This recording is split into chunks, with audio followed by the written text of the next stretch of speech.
പരസ്പരം ഒരുമിച്ചിരുന്ന് സമയം സ്പെൻഡ് ചെയ്യുന്നത് നേരത്തേക്കാൾ കുറഞ്ഞു. ഗബ്രി പഴയതുപോലെ ജാസ്മിനെ അത്രയ്ക്ക് സപ്പോർട്ടൊന്നും ചെയ്യുന്നില്ല. ഗബ്രിയുടേതായ രീതിയിൽ തന്നെ നല്ല രീതിയിൽ കളിക്കാൻ നോക്കുന്നു.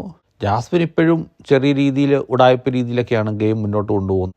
പക്ഷേ രണ്ടുപേരും കൂടി ഉണ്ടാകുന്ന കോംബോ നല്ല രീതിയിൽ കണ്ടൻറ്റ് ക്രിയേറ്റ് ആകുന്നുമുണ്ട്.